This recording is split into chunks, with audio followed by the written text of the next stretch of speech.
The opening leg of the Ocean Race Europe came to a nail-biting conclusion today in Cascise, Portugal, with the winners in both the VO 65 and IMOCA 60 classes decided only in the last few moments of the 4-day passage from Lorient, France. A thrilling finish in the One Design VO 65 class saw the Austrian Ocean Race project, skippered by Jerwin Janssen, pull off a remarkable come-from-behind victory to edge out RORC's Milovicious Lithuanian entry Amber Sail 2 by just 6 seconds. Unfortunately, the Gun USA team on 11th hour racing crashed into the stern of Amber Sail 2 in the final moments of the race. Yes, IMOCAs have big protruding foils.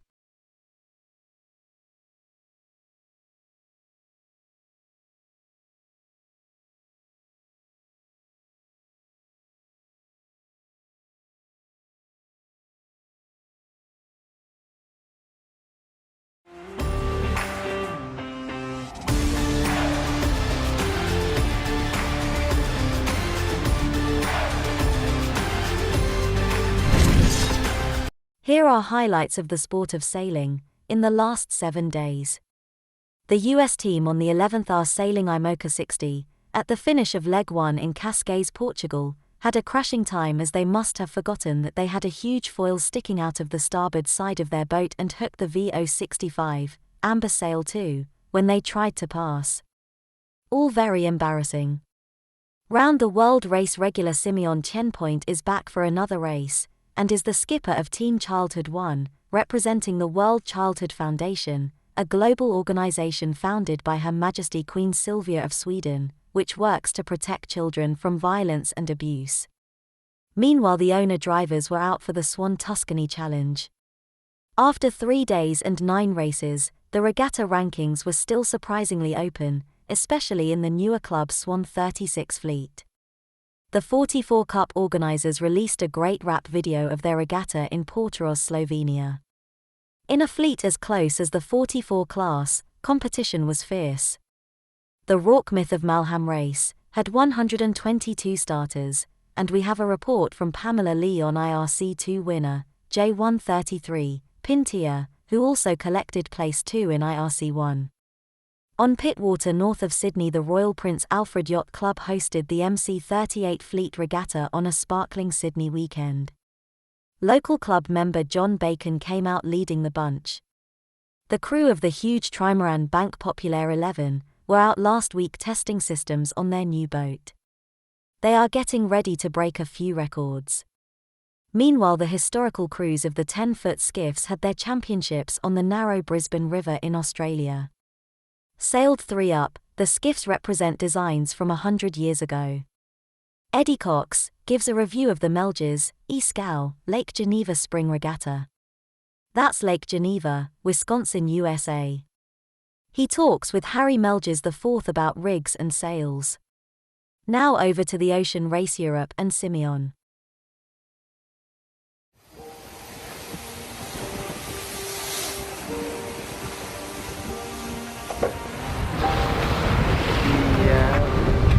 Are 2-3 hours for Finisterre. Then go west onto the ocean to our waypoint west of the coast of Portugal. So yeah, all good for the moment. And but I think in a few hours gonna be a little bit more champagne sailing conditions. So a bit more water over the deck.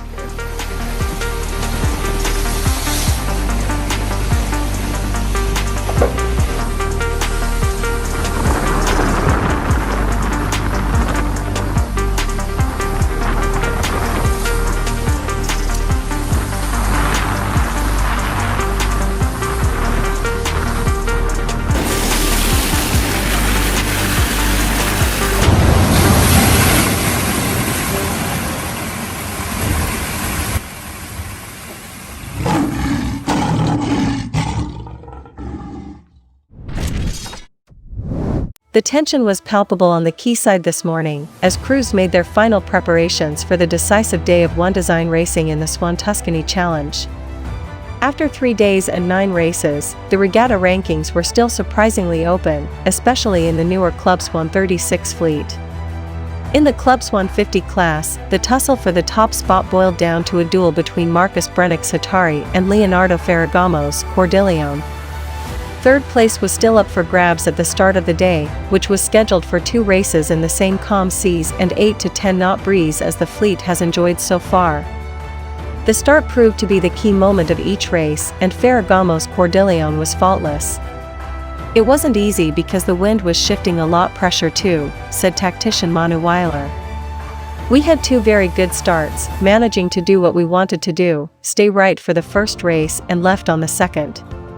Leonardo Ferragamo said the key had been consistency throughout the regatta, adding, "We are very excited, happy and satisfied, because we worked hard for this result. We will have to fight very hard to maintain this position. It's not going to be easy. There is a continuous evolution from all the teams, and this racing is really fabulous." After coming so close to victory, Hatari was outsailed, but not outclassed. Brennick's boat made 2 mid-order finishes to come in second overall with big smiles on their faces. "We are happy," said Brennick holding a well-earned beer. "Cordilleon sailed better than we did, and they deserved to win. It was very tight racing, and after lockdown, it was just great to be out on the water again." Third place overall was taken by Stefan Heidenreich's ONE group, which has posted some strong finishes throughout the regatta, including 1 bullet and 3 seconds. The team leapfrogged Ulica, which struggled to find form on the final day. "Yesterday was disappointing for us, so we knew what we had to do today," said Heidenreich. "We had difficulty sailing a straight line downwind, but it all came together today. We showed we can do it." In the Club Swan 36 class, the podium positions came right down to the last leg of the last race, as leaders Vitamina and G-Spot were neck and neck on points going into it. Giangiacomo Serena di Lapigio's boat had the better start, but one of the day's many small wind shifts suddenly favored the other side of the course, and Vitamina were ahead by the top mark. "We made up some places downwind, but we couldn't do enough," said trimmer Alessandro Franci. Andrea Lacorti, owner of Vitamina, paid tribute to his crew after the nail-biting victory. "The feeling is just one, we're very happy about the regatta. We were consistent, with only 3 wins in the 11 races, and I have to commend my crew. I'm very happy with them. We were all very tense before the last race, but fully concentrated on keeping G-Spot close to us." The day's winner in the CS36 class was from Martina, who showed flashes of their early performance by posting a bullet and a second place. Along with Lorenzo Mondo's Far Star, who took overall 3rd place, this will be a boat to watch as the season progresses. The overriding sense on the quay when the boats came back in today was one of delight to see the start of Club Swan racing again. The teams are already looking forward to the second event in the Nations League, the Swan Sardinia Challenge from 22 to June 26. It was more light wind work here in Scarlino, but that is really the best conditions to start the season. It's challenging for all the teams because this is a new class, so every day you discover something new, said main trimmer Giulio Desiderato on CS36, CIS. "It's fun, and this is how it should be," said Paulina Lyubomarova, owner of the CS50, Brnenisek. "It makes the regatta like a club of people who are into the same thing. That's what Swan is really succeeding at." Bringing the 4-day regatta to a close, sponsor Marina di Scarlino presented prizes to the winning teams. They were accompanied by the Livorno Naval Academy's marching band, whose members gave a virtuoso performance that culminated in the Italian national anthem.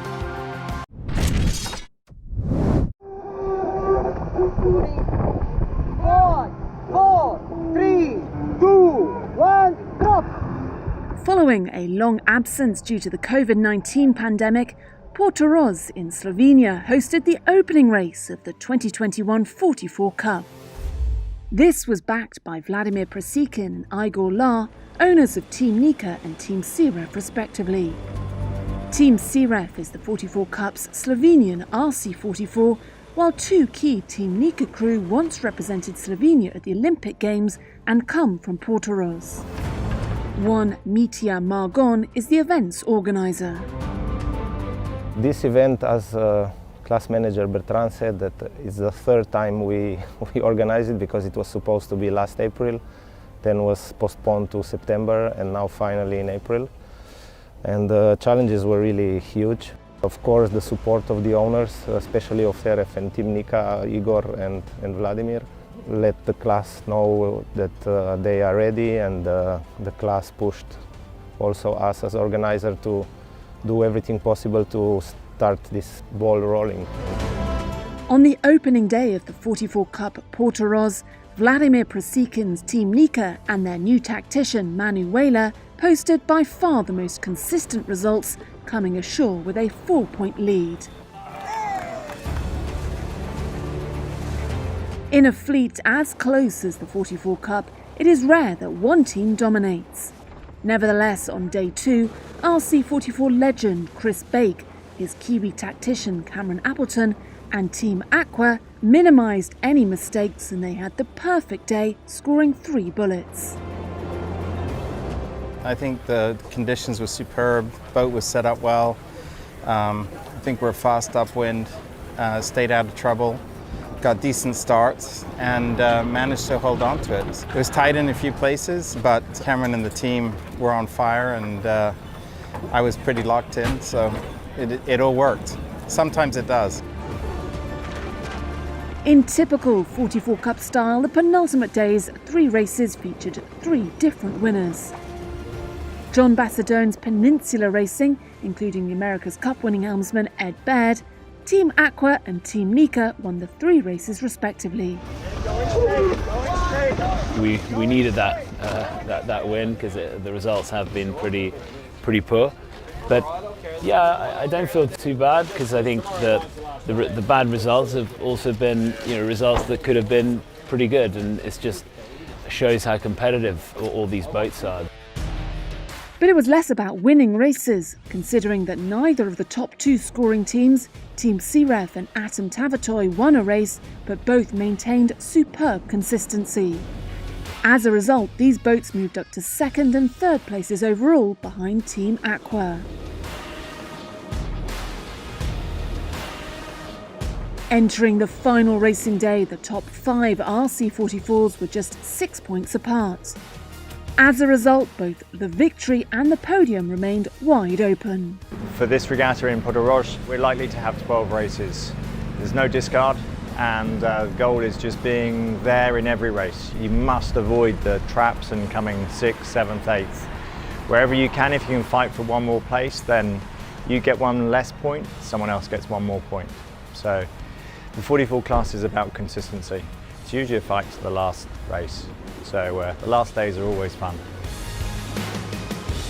20-knot conditions, gusts and shifts made for close, high-adrenaline racing. Igor Lars' Team Seref, with consistent results throughout the week, had been quietly climbing up the scoreboard. After finishing all the day's races in the top 3 places, and with winning the penultimate one, the Slovenian team won the 44 Cup Portoroz by 5 points from Vladimir Prasikin's Team Nika. For us, winning in Slovenia is almost like winning the World Championships. I'm really happy. It's the first time we are winning Slovenia event, and I'm really looking forward for next event in Sweden. We are very much happy with our result. To be second here is very, very good, because look at this fleet. The fleet is fantastic, and it's such a fun to sail and to race against them, because there are no weak boats, no beginners, everyone is so good. After an excellent second day, Team Aqua did just enough to displace Pavel Kuznetsov's Atom Tavatoy from the podium. Nevertheless, this was Atom Tavatoy's best result since joining the class in 2019. The 44 Cup Portoroz saw a return to racing in the high-performance owner-driver 1 design class for the first time in 17 months. It was a tribute to the perseverance of the RC44 owners and the class that this event was able to take place. The 44 Cup will resume in Marstrand, Sweden, over the 1st to the 4th of July.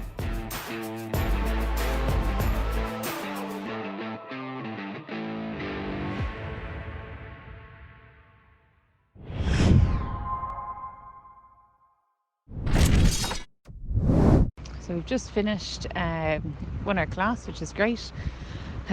So I've got a glass of red wine and some cheese, because we are a French boat.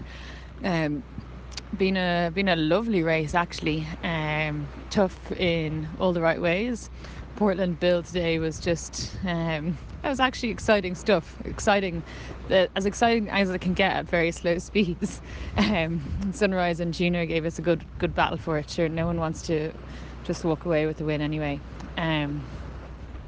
Good practice for the fastnet, which is reason enough for me to be out here. Yeah, it's been absolutely lovely sailing with the Frenchies, honorary French, for the weekend. There's such a nice vibe on the boat with Karine and Gilles. It's all about good sailing and good company, basically. Good sailing and good company is definitely their vibe, and kind of reminds you why you do this sort of racing, this IRC racing. It's been a while since I've had a good race with a crew who's just, you know, everyone's switched on, really clever sailing, but just the banter and the crack, and everyone's enjoying themselves and having a good time.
On travaille sur les riz, comme aujourd'hui, un petit peu de vent, on va aller naviguer avec un riz dans la grand voile. Donc les riz, c'est ce qui permet d'ajuster la taille de la grand voile en fonction de la force du vent.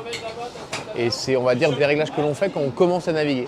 Et s'assurer aussi, parce que tout ça, c'est ce qu'on appelle ces hookés. C'est-à-dire qu'on vient mettre en tension une pièce mécanique qui nous permet ensuite de libérer la charge dans la grand voile. Et cette pièce mécanique, il y a des petits ajustements à faire. Comme ça, le jour où on ira dans du vent, on pourra se concentrer sur la navigation et pas sur les manœuvres. Voilà, on est encore dans la découverte du bateau. 500 kg, une tonne dans le J2 quoi.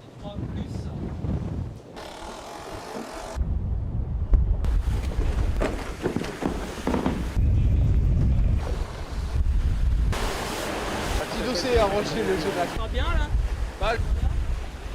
Faut le faire le plus long possible. Sur celui-ci? On va dérouler le J2. C'est pas mal. Il y a encore du boulot, il va falloir qu'on trouve tous les réglages et il y a de quoi faire. Déjà là le bateau tu vois ça monte à 40 nœuds sans se faire trop de frayeur, les safrans ça fonctionne. Donc il y a plein de points positifs.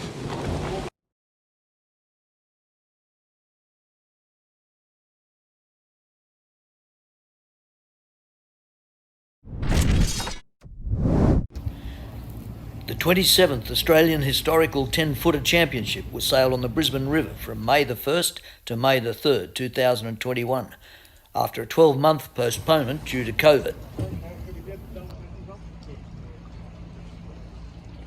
The favourites were the current title holder Dale Jacobson in Miss Marlene 2 from New South Wales with Courtney Smith and John Hodder, who won on Lake Macquarie 2 years ago when it was last sailed, and John Anderson in Truant 2 from Queensland, with Bruce Herman and Jim Carradis, who won 3 years ago in Brisbane, the first time for a Queensland team. Also in the fleet of 7 were Avro, Ian Dixon, Peter Hope and Mark Gravison, Marina, David Hayter, Ben Roxburgh and Joshua Sloman, Merle, Bruce Legg, Paul Schaefer and Chris Howells, Truant 3, John King, Michael King and Susan Hart, and Uncle Fred, Alison Early, Sue Goodhue and Melissa Birmingham, all from Queensland. The historical 10-foot skiffs started in the early 1990s as replicas of the original 10-footers of 100 years ago, with big rigs and 5 crew.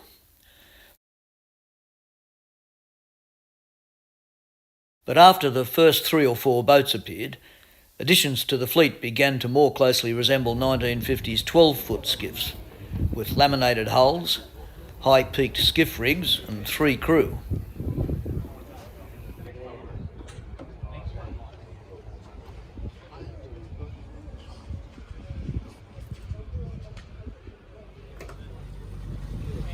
Race 1 of 4 got underway in a light to moderate sou'easter.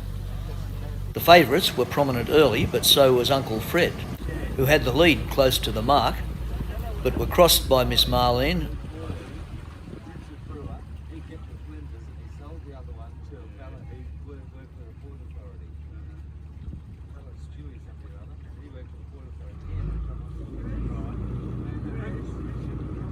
and overlapped by Truant 2 on the inside.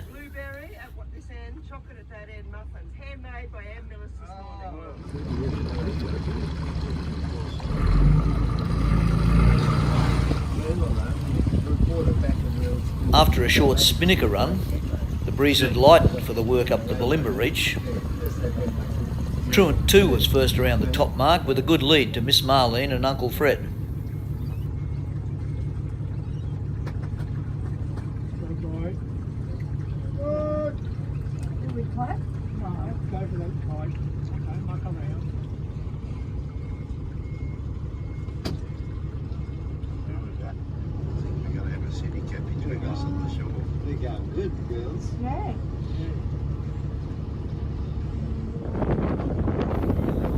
More breeze on the Hamilton Reach saw Truant 2 with a 3-minute lead on Miss Marlene.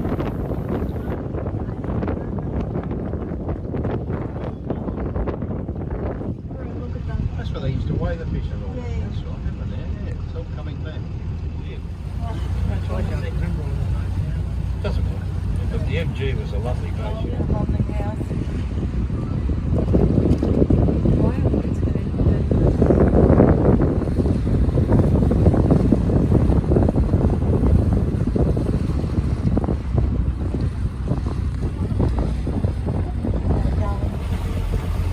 But as they approached the sheltered corner, the breeze lightened and Miss Marlene, still carrying a spinnaker, began to close the gap. Approaching the finish line, Miss Marlene got a big puff.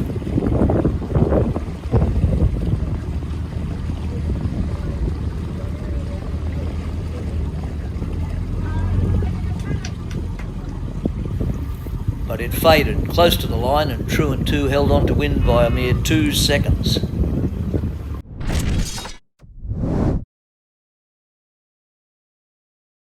I'm Eddie Cox with Malgus, Quantum Sails Zenda, here with Harry Malgus IV, and we're at the Lake Geneva Yacht Club. We just got done with the Spring Regatta, 42 boats, and really the first regatta, Scout Regatta, since 2019. And I think that this first event really shows, the quality of our sails and kind of the massive step forward that we've taken with these new e-scout sails. Quantum swept the podium, first, second, and third, and a lot of the top 10 have decided to make the change over to Quantum, which we really appreciate. It's nice to see kind of all our hard work that we've put in since the fall, over the winter, countless hours on the water, kind of pay off into some good results and some really fast sails. So with that being said, Harry won the regatta and was using a full set of Quantum sails. So kind of what sails were you using, and what did you think? Yeah, I mean, it was a really good event hosted by the Lake Geneva Yacht Club. It was really cool to have 43 boats there. I'm really excited for the next event, the Nationals in Little Egg. The fleet is super good right now, and it's super tight racing. We were using the AP Quantum main. We were using the AP jib the whole weekend. We were using the Max Runner kite. Yeah.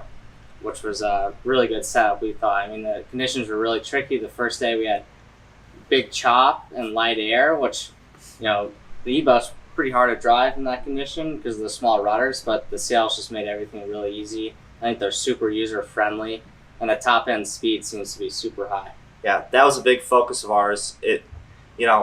We get a lot of time on the water, but for folks that are, just sailing their E-Scouts on the weekend, we want to make these sails, as easy as possible to set up and as easy as possible to go fast with. So, that's kind of something that I felt as well, was that the sails were easy to get set up into the proper shapes. The tuning's fairly similar to what we've previously done, and that'll allow you to kind of step right into these sails and be fast. The thing that I really noticed, and maybe you can speak to this a little bit as well, is we used the AP main as well for the whole event. We used the Max Runner as well for the whole event. We used the AP jib as well, and then we used the Wave Buster jib for one race. And that jib seemed to work really well for us. It's got a lot of power down low. And lakes like Lake Geneva, where you have like a lumpier, light air conditions, I think that jib is a really, good option for that, when you're searching for power all the time. Totally. So, it's a little deeper down low, and it's a little twistier jib, flatter up high, right? A little flatter up high, and that all helps your power. So if you're a lake sailor, and you're in big lumpy conditions, or even if you're out east and you're sailing in, lumpy conditions where you're searching for power, I think that jib's a really good option. Totally. And the one takeaway I really had from the whole weekend was our Max Runner kite.